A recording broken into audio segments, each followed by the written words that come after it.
Peace, family.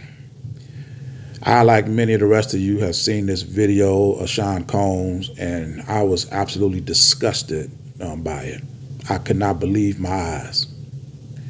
And from this day forward, I don't listen. First of all, I don't listen to rap music. I couldn't hardly tell you 3 songs that Sean Combs been a part of. I don't listen to that nonsense. But after watching this video, there's no way I can sit up here and call this guy P. Diddy, Puff Daddy, however he want to identify himself. These are terms of endearment. Your actions and behaviors displayed on that day, Sean Combs, I could never refer to you anything other than that. I wouldn't give you a format to come on to apologize because it is hollow at best. You did your absolute, the most you could do to keep this information, to keep this part of you a secret. And the contrite way you looked when you made this apology was nothing but an act. You don't spend thousands of dollars to hide this information and then only apologize when it comes out.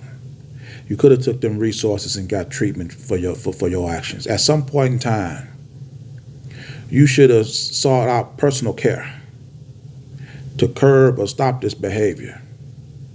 But you did neither. You've adopted this. And until you get help, you're going to carry it on. But the fact of the matter is, what do we do with this person now? Charges cannot be brought against him because the statute of limitations has been ran out. But this guy is continuing to go from city to city, state to state, town to town, unaccosted. And until people like this are stopped, they're not going to stop themselves. It's going to continue. This guy is a billionaire, and you cannot just take away his money to restrict or limit his travels. So you have to be creative. We have to devalue his money. And how do you do that? I was having a conversation with a friend of mine about this the other day, and she was telling me how Wendy Williams wouldn't expose this guy's behavior years ago when she worked at this radio station. And Sean Combs got upset about this and called the radio station and demanded she get fired. And if they didn't take actions against her, they wouldn't be allowed to play none of his music, none of his artists would come to that radio station. He wouldn't support them, promote them, or nothing. And that forced the radio station to remove Wendy Williams from their roster. The same thing Sean Combs did to Wendy Williams, we can do to Sean Combs. Any place this guy go, anything he advertise, anything he market, any format that allow him to come on there to say anything, positive, negative, whatever, we as a people of moral beings that act above this type of behavior, we should reject it. We don't promote, we don't buy, we don't support any entity that supports Sean Combs. He come into town and want to go shopping in your city or state, that establishment should let him know, we can't accept your money here. It's no good. The last time you came here, you posted that you visited our store, and our sales has dropped almost 60%. And Mr. Combs, you do not have enough money to support you, your lifestyle, and our business. Your money's no more good here. And do this wherever this guy go, until he gets the help that he desperately needs. You cannot continue calling a monster like this P. Diddy or Diddy or whatever, however he want to identify himself. There's nothing familiar about this character, not among moral people. I don't see how he could do what he did and then walk out in the population like he's done nothing. And see, this have a historic ramification.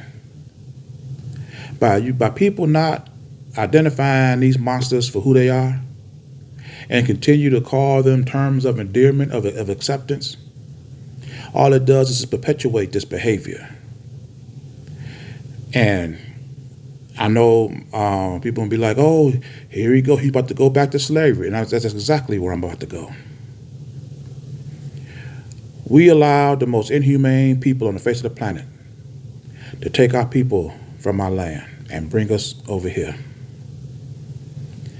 And the actions and behaviors that was consistent to what Sean Combs did in that hotel was a drop in a bucket compared to the actions and behavior did to our people. If only we had cameras back then that could depict what happened, the atrocity, would you still be calling these people terms of endearment? When you look at the chronicles, the history chronicle behind their behavior, the beatings, the raping, the lynching, the sodomizing of men, women, and children, and instead of calling these people out, you embrace them. Because see, slavery was only committed by a small portion of people, just a small portion. Let their record say 1%. But you had 99% of so-called good white people who did nothing. And now these people used this influence to build an economic structure, a political base, a judicial court to perpetuate their atrocities. And instead of calling these people out, we now call them senators, congressmen, presidents, vice presidents, founding fathers. And you see how, because they have been unopposed, you support everything they support. You allow these people to make laws and legislation, policies and procedures that benefit, that go cast over all the people. Can you imagine if Sean Combs had the ability to write laws, pass legislation to perpetuate his way of life, unopposed? If we don't stop this nonsense now, just imagine what this country and what people like this is going to do 5, 10 years from now.